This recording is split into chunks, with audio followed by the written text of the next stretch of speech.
Go. Third Sunday night, tonight, 5 o'clock. We have anything? Well, things we've been doing the last 2 Sunday nights, and replace what the studies we've been doing the first 2 Sunday nights. So 5 o'clock tonight, we'll have some fellowship, and then pub on Monday night at 6. At Douglas. Pretty sure we'll have to watch each other otherwise. So, just saying. Alright, that's all. Morning, everyone. Thank you for being here. Refresher where we're at. We're still in Matthew chapter 5. Pick up there for just a second. Any prayer requests before we get started? I know there's a lot of sickness going on here. You got the kids in the congregation. There's a girl in her new million, her friends. You got it already. So on Wednesday night, talk about it. She's going through Condition. so her father passed away.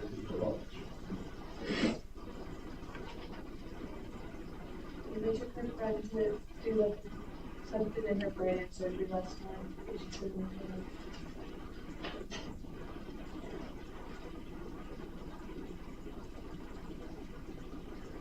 Nice prayer. Heavenly Father, my God, thank you for starting the day. Nice rest. Yes, we this occasion. Come here to worship you, to learn more about your word. We ask you to be with Julian's friend. Be with her. She's in her coma right now. She's be with her. Be with the doctors and nurses that are around her. Be with her family.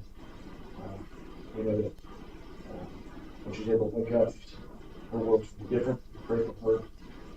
If they give her be with us throughout the rest of this class and worship. So, in Jesus' name we pray. So we're still in Matthew chapter 5. Hopefully we finish that today. We'll see.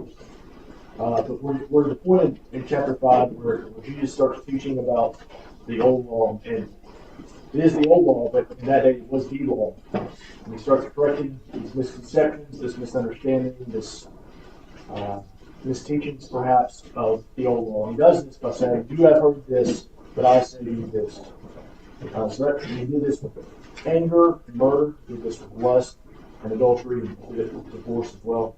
So now we're in chapter 5, starting at verse 30. But we're somewhere with 33 and 37.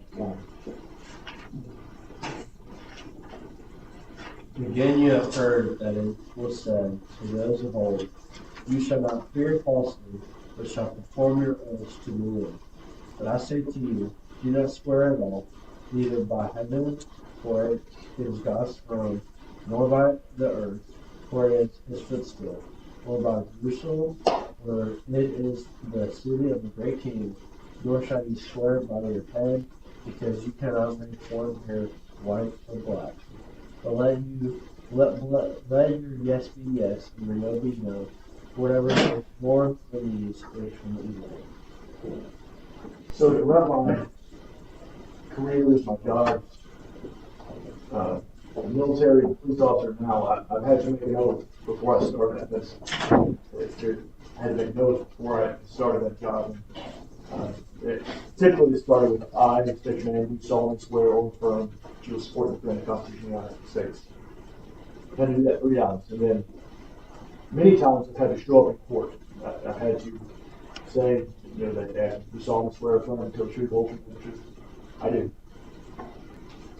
There was a man by the name George Fox. This is who it is. Looks like the guy on the Whitnell pen, but George Fox.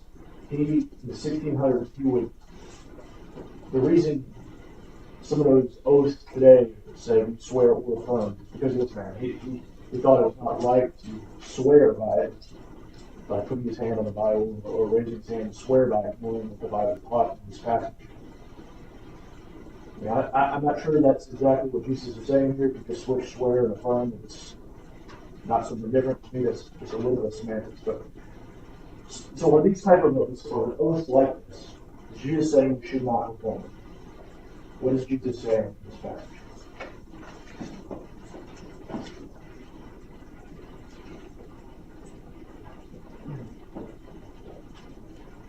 Are there examples of those in Scripture? I can't remember what his name was, where it was in the Old Testament, but the one guy said, like, the first thing that comes out of my household, I will do as an Oscar. I can go and this is God.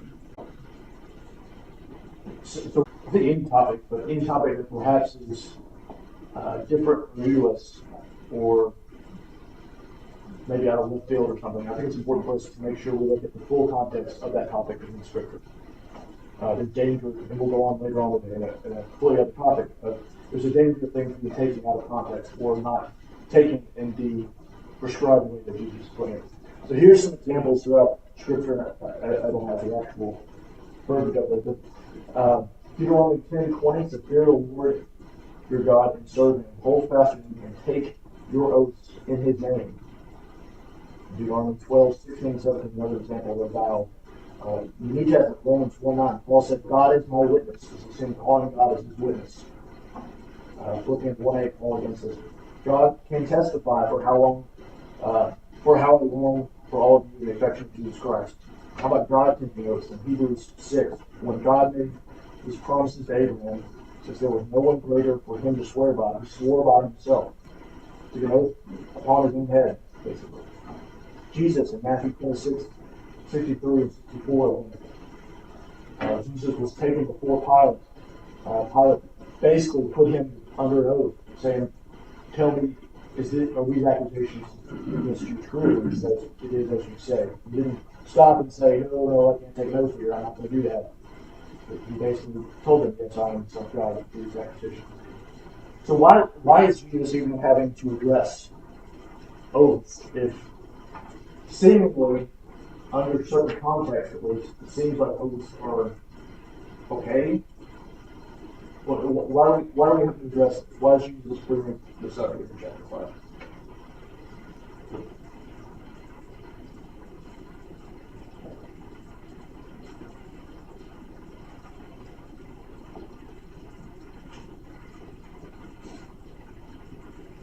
So there had been a habit of teachings within the Pharisees, within those that some oaths you had to keep and some oaths you did not have to keep.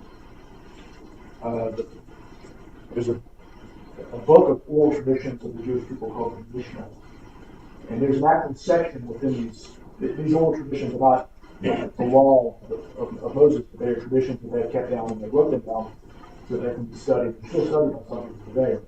There's one book called the Mishnah. And there's an entire section of oaths, not just oaths, ones you have to keep and ones you don't have to keep. Ones that are binding, ones that are not. You swear by the name of God and He's bound. You swear by Jerusalem is not binding. And there's only another one as well. To me, this just makes it more confusing. But this is what they have been taught. This is what they have heard. So I think this is why Jesus is bringing this up today. They also they knew the law. They knew they were not to lie to one another. In Leviticus 19:11-12, you shall not steal, you shall not deal falsely, nor should you lie to one another. You should not swear by my name falsely, or should you profane the name of the Lord. They knew this, they had been taught this. Jesus brings this up again and kind of hits more to maybe a little bit clearer about how the misconceptions are in Matthew 23. Somebody read 16-22 for me, Matthew 23.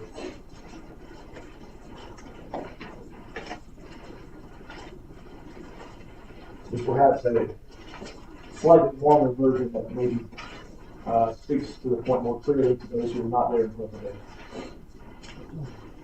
Woe to you, blind guides, who say, "Whoever swears by the temple, that is nothing. But whoever swears by the gold of the temple is obligated. You fools and blind men, which is more important, the gold or the temple that sanctifies the gold? And whoever swears by the altar, that is nothing. But whoever swears by the offering on it, he is obligated. You blind men, which is more important, the offering or the altar that sanctifies the offering? Therefore, whoever swears by the altar swears both by the altar and by everything on it.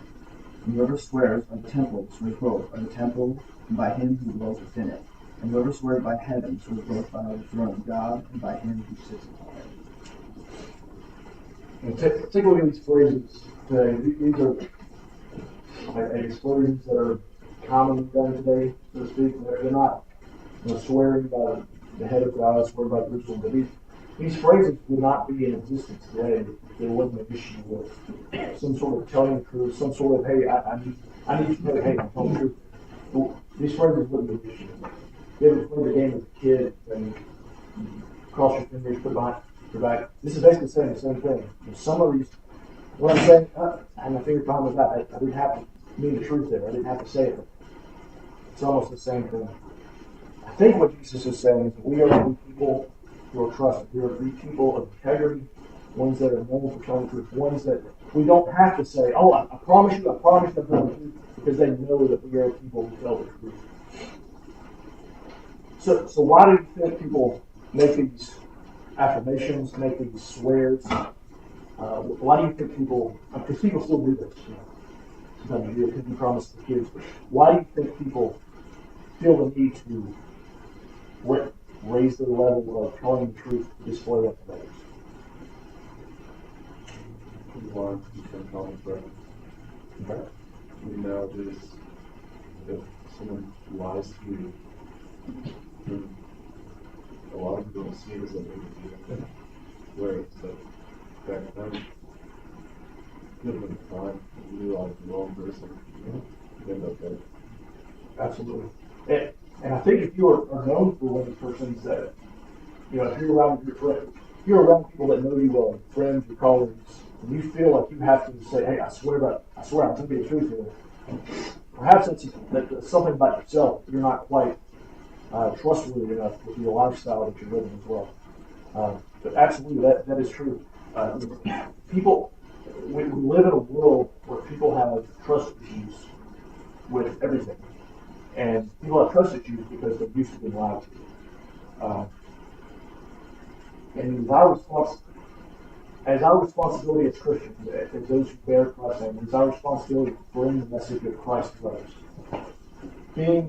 That is our responsibility, and the world has trouble trusting those. That is a challenging thing to do. So we as Christians need to make sure that we are known for the truth.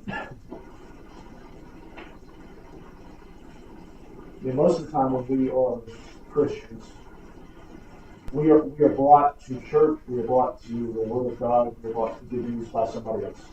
I'm sure there are people who find a Bible, who start reading and start believing, but I think most of the time you're brought up that way by your parents, you're brought by a friend, you're brought by somebody. If you are brought by somebody to the church, chances are you trusted that person who brought you. If somebody brings you good news, brings you the Word of God, but you don't trust what they're saying at all, you're probably not going to listen to that good news. You're not going to listen to the Word of God in this way.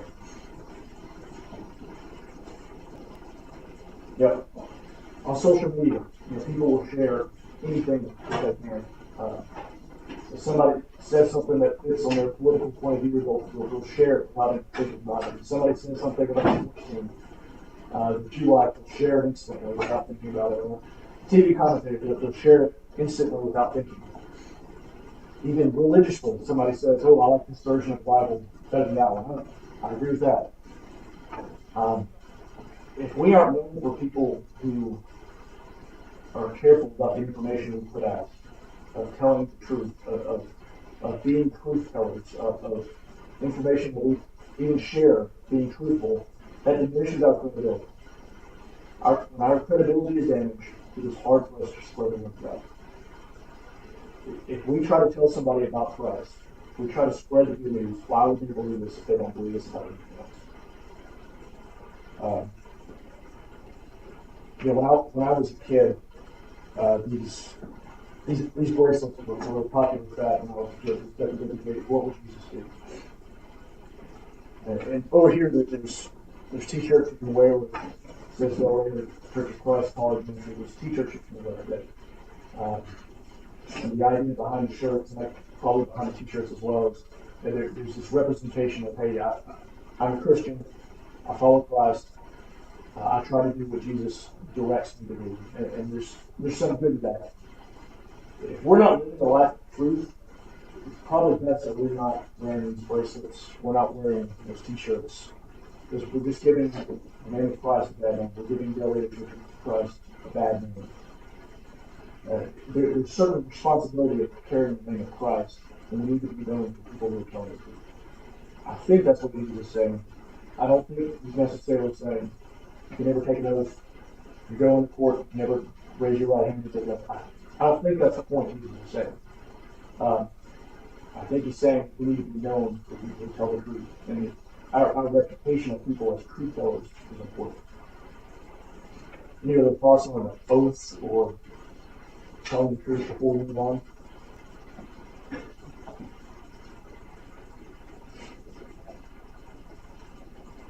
Verse 38 through 42. We're going to do the next 2 sections together. These next two, have you heard, or you have heard this, but I said to you, I kind of think they fit under one umbrella of the topic. So somebody read 38 through 42. 48 through 42. Sorry.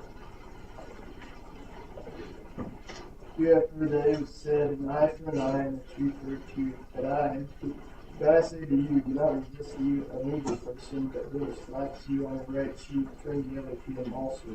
If anyone wants to sue you and take your shirt, let him have his coat also. Whoever forces you to go 1 mile, go with him too. Give to him who asks of you, and do not turn away from him who wants to borrow from you. You have heard it said, love your enemy, or love your neighbor and hate your enemy. But I tell you, love your enemies and pray for those who persecute you, that you may be children of your Father in heaven. Because if the sun rises on the evil and the good, and sends rain on the righteous and unrighteous. For if you love those who love you, what reward do you get? Aren't even tax collectors doing that? And if you greet only your own people, what are you doing more than others? And if you're not even pagans do that, be perfect, therefore, as your heavenly Father is perfect. So this is a challenging teaching, I believe. I think kind of the big umbrella topic here is how do you treat those who mistreat you? I think that's what Jesus is hitting on both of these passages here. So Deuteronomy 19 is where they get this eye for an eye, tooth for a tooth. This wasn't a mistake. This wasn't Jesus is correcting this eye for an eye for a tooth, because this is what was taught. Deuteronomy 19:21, show no pity, life for life, eye for an eye, tooth for tooth, hand for hand, foot for foot. Why is Jesus bringing this up? Why is there something that he's correcting in the law? Why do you think he's bringing up?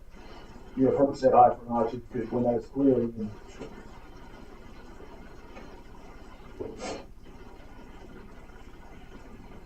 Many people take it too far. Like, I know people like to bring up not just this one, but the turning the cheek one for debates about when it comes to fighting that, being bullied or being up or something. I don't think I think that's what people fight, especially with the old law. It's like, a man, like, literally, if someone took my eye, I can take it and type of thing, and kind of deliver equal what they gave me. I don't know, I feel like that just that makes you not any better than the person that did it to you. Like, if someone were to come up and beat me to a pulp, and as soon as I'm healed, I can do the same thing to them, it doesn't make me any better than they are. And so I think Jesus is pointing this out and saying, sometimes it's okay to offend yourself, but don't return equally for giving you. Mercy is something that I think a lot of Christians can value, but Absolutely. So if you look at look at the 2 verses before this eye for an eye and Deuteronomy. Read these 2 verses right before this eye for an eye. Somebody read for me, and then listen to who these verses are directed to. So somebody read verses 17 and 18 for me. Deuteronomy. The two people involved in the dispute will stand in the presence of the Lord before the priests and the judges who are in the office at the time. The judges must make a thorough investigation, and if the witness proves to be a liar, giving false testimony against a fellow Israelite. Verse 18 of 9. Nice. So this comes right before the eye for an eye and tooth for tooth. He's not talking about personal responsibility. He's talking to judges and the rulers of the government.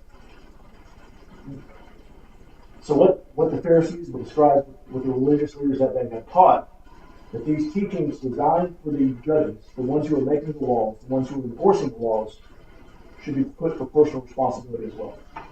So if somebody injured me, it's my responsibility to take vengeance on them.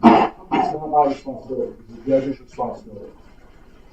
So he's taking something that was designed for government, designed for judges. The Pharisees were taking something that was designed for government and putting it into the personal realm. It is not our responsibility to seek vengeance on others. That is why government was put in place. I think Christians still absolutely do this today. That they put scriptures that perhaps we'll take one scripture out, take it out of its context, and make it to a new meaning for our purposes or what we want to get across. What are some well-known scriptures or passages that you can think of that we today, maybe Christians even, or maybe the world takes out of context to make a point that is not what Jesus or not what the scriptures are trying to prove? What is something that's taken out of context in scripture today that you hear all the time? When it comes to baptism, like we did a debate on the baptism. People like to bring up the thief on the cross. They take it sort of like, well, this man can be saved for just asking for it. They don't look at the circumstances of the concept. The thief on the cross is really interesting stuff. Has anybody took like a real in-depth study of that before? Or a decent in-depth study of it? So you brought it up, like, the thief on the cross, you can make the argument, had more knowledge of Jesus than his own disciples. He said, remember me when you go into your kingdom. I can't think of anyone before Jesus died that knew that Jesus' kingdom was not on earth, except for the thief on the cross. He knew the wages of sin was death. He knew that. I'm getting what I observed. He knew that. He knew that his kingdom was not in this earthly realm.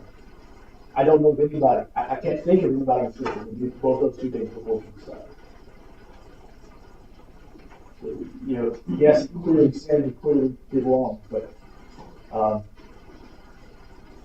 and clearly got just punishment. But it's an interesting study to look at. Perhaps he's not as worldly as anybody else. Maybe he was a follower of Christ, but perhaps made a sin and was paying for it. I don't know. It's interesting study. You brought it up. Any other passages that you think of that can be taken out of context? Yeah, maybe a thought was Okay. Yeah. Clearly, I don't think he was that was talking made for about your athletic basketball performance. game. That was clearly not taken for athletic performance. John 3:16 is probably the most well-known passage. How many people went to that and think all you have to do is believe? You don't have to, don't have to obey every law. I just have to believe. In chapter 7, we'll look at it and we'll look at it further on. I think this is the world's. I'm taking this out of context. Chapter 7, verse 1. Do not judge, or you too will be judged. I think that's the world's go-to example of taking something out of context and using it for how they want to use it, not looking at the actual context of the scripture. So we need to be careful as Christians not to do that together.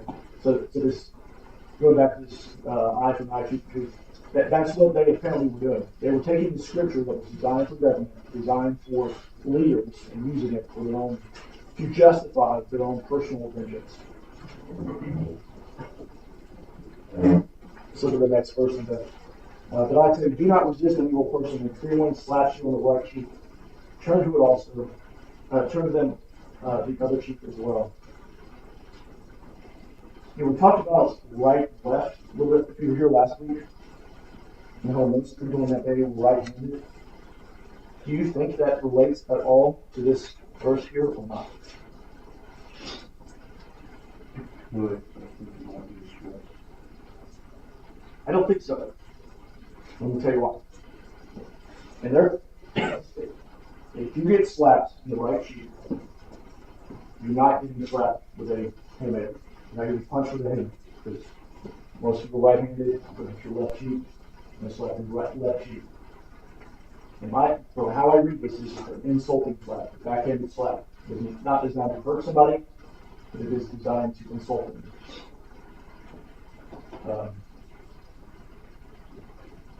This is the type of thing that Jesus taught. So I'm not slap, I'm not a punch, I'm not punch. He's saying specifically the right cheek, or right cheek. So if I do that, somebody backhanded, like a backhanded slap with this. In their culture, that was an insult. That was not a yes, it's physically sting a little bit, but that wasn't the design of that was not to hurt. It was designed to insult and be insulting.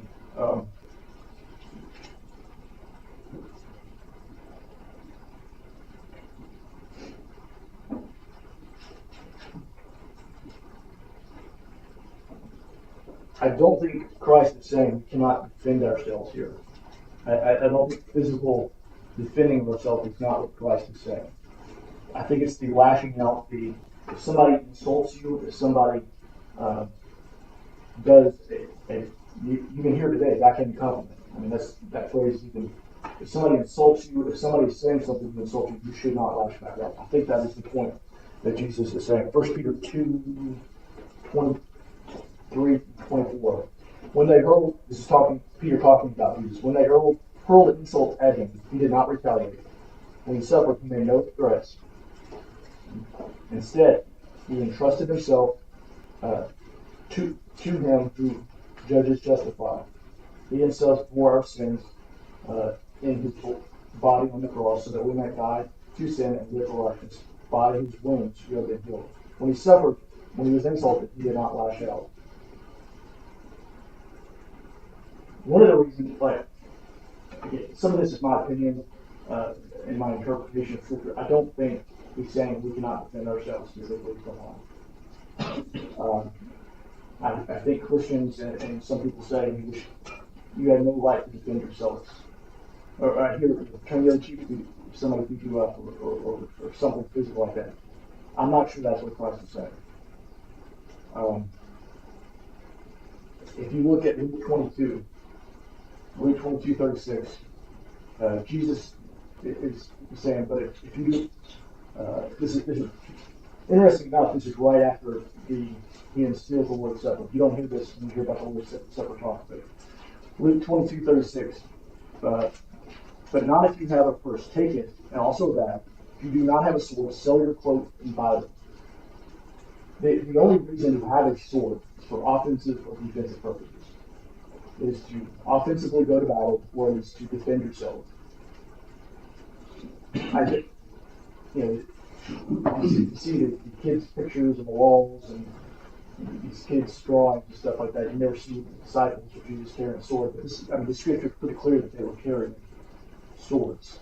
The only reason I can see to do that is to defend yourself with the foot. You don't hear it. Them actually having a sword is an example of defense. Not necessarily have to draw it out in a minute, but having a sword is an example of defense. So I don't think he's saying, hey, just turn the other cheek, get hit over and over. I don't think that's what Jesus is saying. Any other thoughts on that?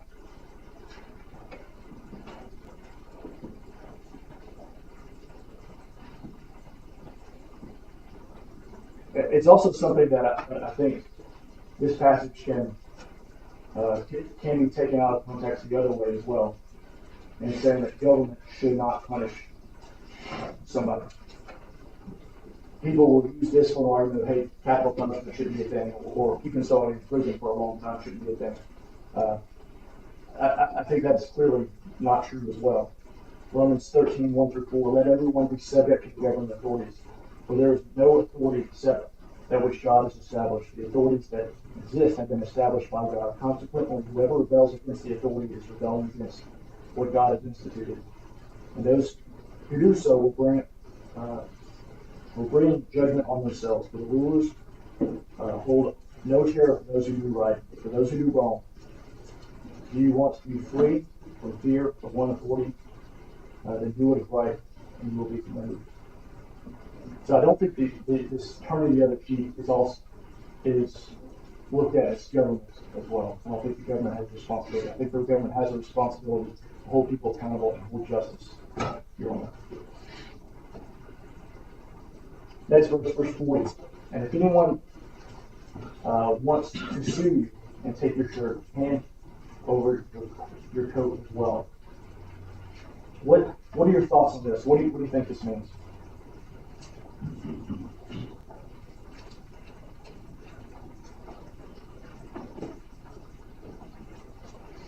So in the old law, if you sued somebody, you could sue somebody to take their shirt. Somebody did you wrong. You could not take their coat, their overcoat, because there should be some compassion on them to they need to keep warm. It was more than just a coat. They slept in the clothes. It kept them warm throughout the night. I think there's an element of reconciliation here. And if you have done something wrong with somebody, don't just do the bare minimum of giving what you're supposed to do, give them your shirt. So you go out of your way and also give them the coat. Do out of your way to make right perhaps what you have done wrong if you have been sued by somebody. In Romans 12:21, do not overcome evil by evil, but overcome evil with good. Verse 41. If anyone forces you to go 1 mile, go within 2 miles. What does this mean? What does go within 1 mile mean?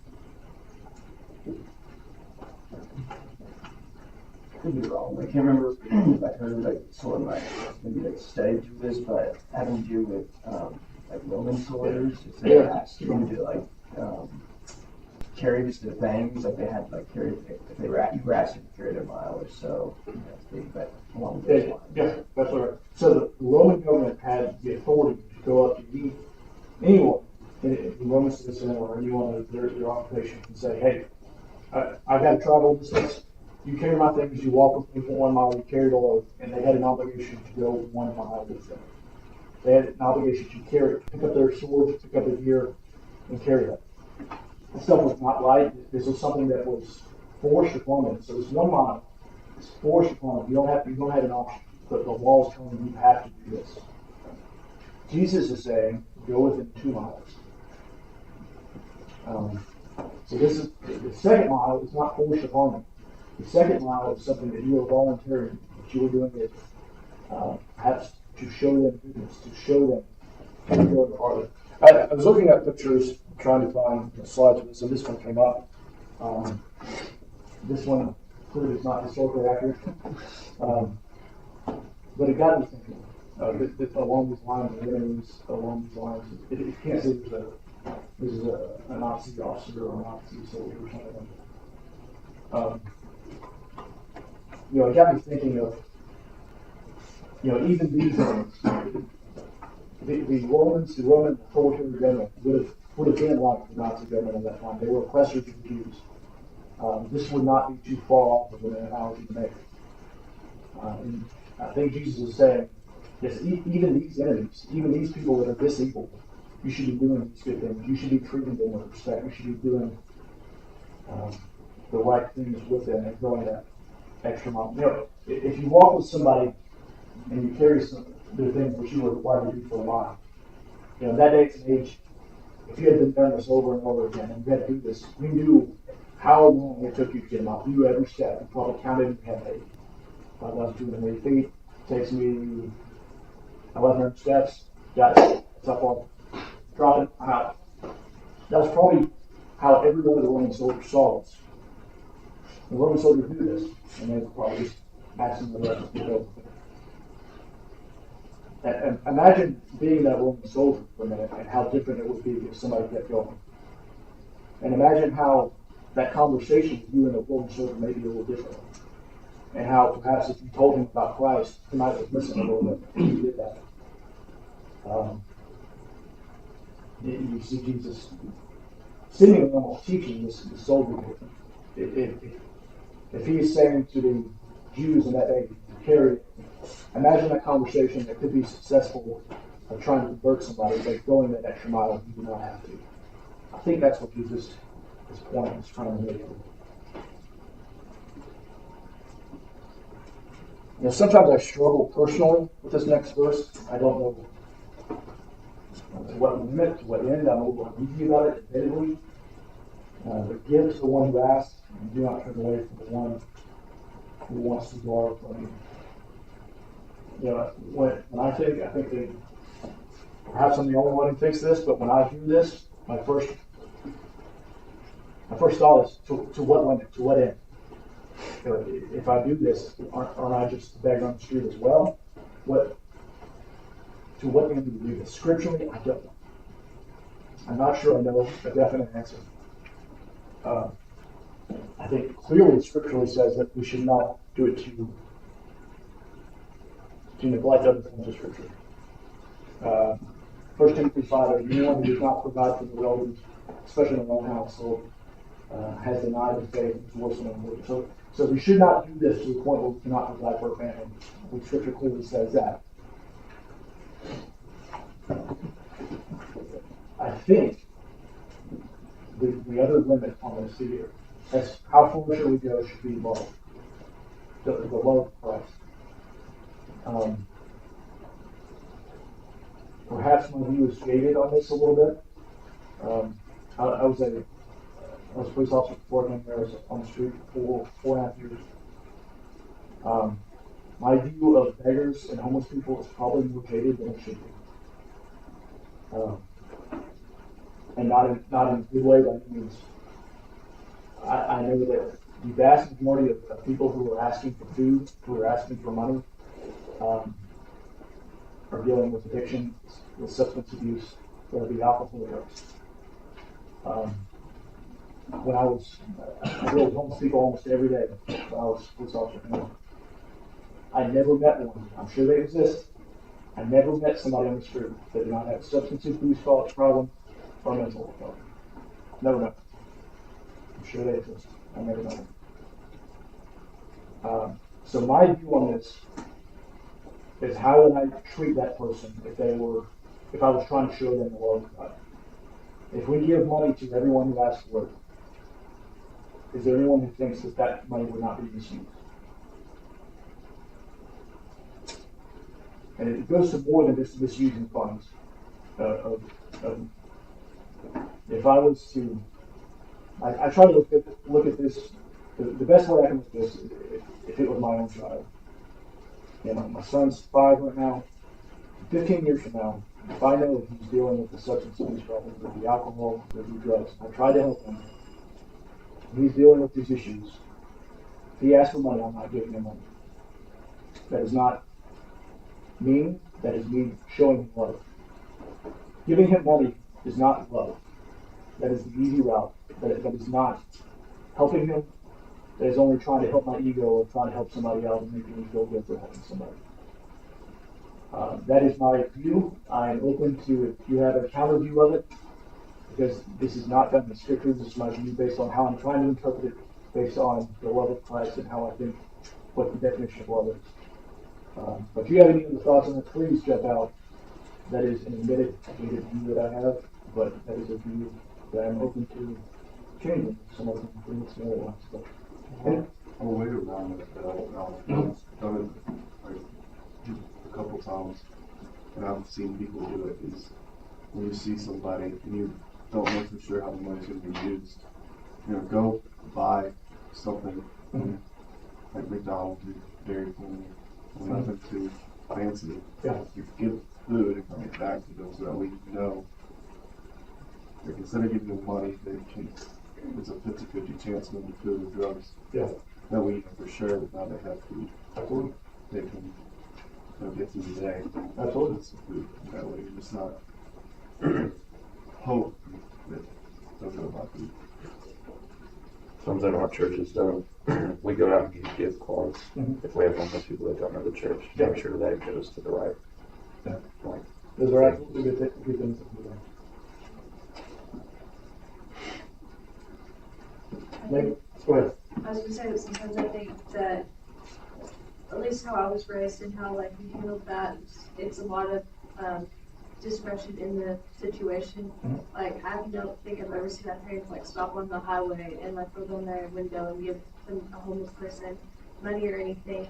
But I can think of several times, like, this one example has always stuck with me. Like, we were on vacation and we were at like a McDonald's, and this man was very clearly homeless, and he was like scrounging in his pockets to get enough money to get anything to eat. And like my mom was, and the McDonald's workers were being really rude, but they gave him like a cup of coffee for free, and he was like filling it with sugar, trying to get anything in his system. And so my mom was like, "You need to pay." Like, tell my dad, like, "You need to get him some food. Like, he's really trying to sustain himself." And so it's like, when you have an opportunity where you see a concrete solution to be able to help somebody, that's kind of how you can do that. But just when you don't have any like action solution besides throwing money at a problem, which is never really a good solution. Yeah, absolutely. But with a good Samaritan family, because he provides a specific needs. Yeah. He also does not stingy with his funds in order to do so. We'll see how far we get to the next section. Next two verses. Again, this is the same. You have heard it said. Somebody read 43 and 44 for me. You have heard that it said, love your neighbor and hate your enemy. But I tell you, love your enemies and pray for those who persecute you. So this was something that is not, this is one of the only one that's not in Scripture. There's nothing in Scripture that says you can hate your enemies. So we're taught to respect their enemies. Exodus 23, verse 4 and 5. If you come across your enemy's ox or donkey wandering off, be sure to return it. If you see the donkey of someone who hates you has fallen down under its load, do not leave it there, but surely help it. But they would be told to respect and care for the belongings of the enemy, of those who hate them. In this context, who is the enemy? In the context of Christians and our walk with Christ, who is the enemy? What is the enemy?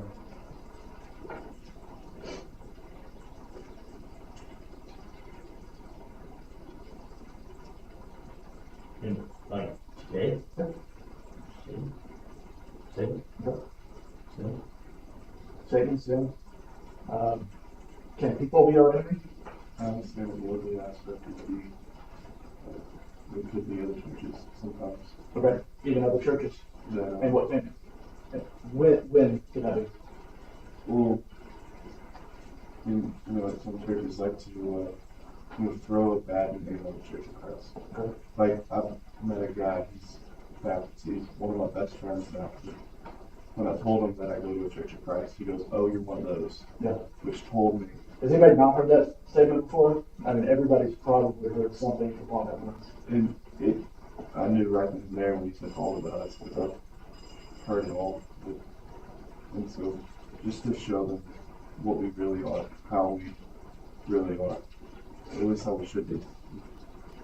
One quick passage. We'll end it here, but Romans 12, 17 to 21 is going to read this for me. Do not repay anyone evil for evil. Be careful to do what is right in the eyes of everyone. If it is possible, as far as it depends on you, live at peace with everyone. Do not take revenge, my dear friends, but leave room for God's wrath. For it is written, "It is mine to avenge, I will repay," says the Lord. On the contrary, if your enemy is hungry, feed him. If he is thirsty, give him something to drink. In doing this, you will heap burning coals on his head. Do not be overcome by evil, but overcome evil. So we are not to return evil for evil. We are called to be different. Wholesome amount, just we are being different. One more quick point that I think is often misunderstood as well. The verse on